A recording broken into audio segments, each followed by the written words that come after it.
हमारा संपूर्ण राष्ट्र और पूरा विश्व भी आज भगवान श्री राम की प्रतिष्ठा से आलोकित होने का पर्व आरंभ हो चुका है। यह केवल एक मंदिर में एक मूर्ति की प्रतिष्ठा नहीं है, यह इस देश की अस्मिता, इस देश का स्वाभिमान और इस देश का आत्मविश्वास, इसकी प्रतीक्षा है। 500 वर्षों की प्रतीक्षा के पश्चात यह संभव हो सका। इसके जो अनेक कारण हैं, उनके ऊपर तो आलोक हमारे सारे सम्माननीय अभ्यागत डालेंगे ही। मैं केवल एक काम के लिए यहां पर खड़ा हूं, छोटा सा काम।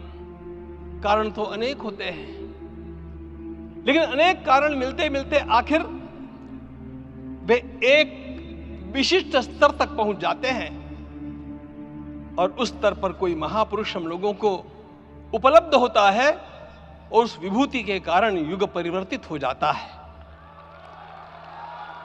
इस प्रकार का परिवर्तन लाने के लिए अपने जीवन को साधना पड़ता है और इस प्रकार जीवन साधने वाले हमारे इस देश की परंपरा के अनेक महान रत्नों में आज हम लोगों को समय की आवश्यकता, युग की आवश्यकता, सनातन के अंतःकरण की आवश्यकता के रूप में हमारे सम्माननीय प्रधानमंत्री जी प्राप्त हुए हैं।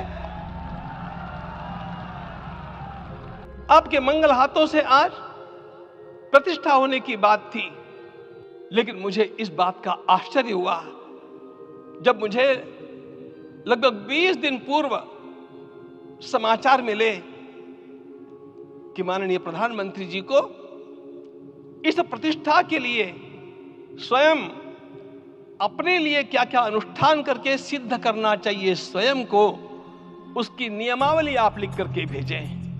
आज मुझे आपको बतलाने समय अंतःकरण गदगद होने की अनुभूति हो रही है। हम लोगों ने महापुरुषों से परामर्श करके लिखा था, आपको केवल 3 दिन का उपवास करना है। आपने 11 दिन का संपूर्ण उपोषण किया।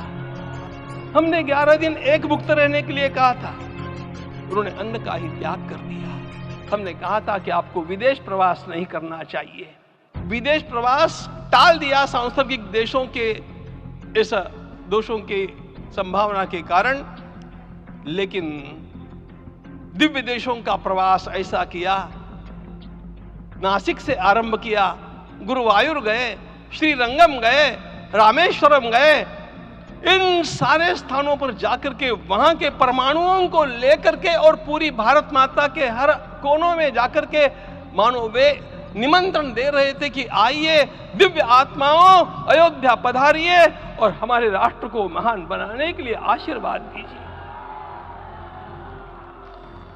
मुझे इस परंपरा को देखते हुए केवल एक राजा याद आता है जिसमें यह सब कुछ था, और उस राजा का नाम छत्रपति शिवाजी महाराज।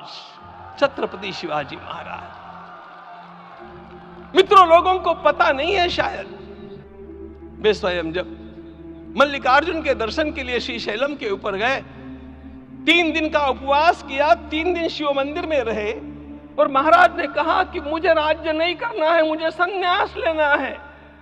उनके सारे ज्येष्ठ मंत्रियों ने उनको समझाया और लौटा करके लाया कि यह भी आपका कार्य भगवत सेवा ही है।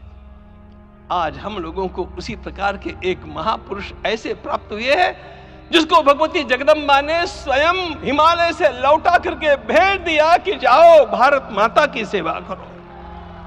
ऐसा तपस्वी कोई राष्ट्रीय नेता प्राप्त होना यह सामान्य बात नहीं है।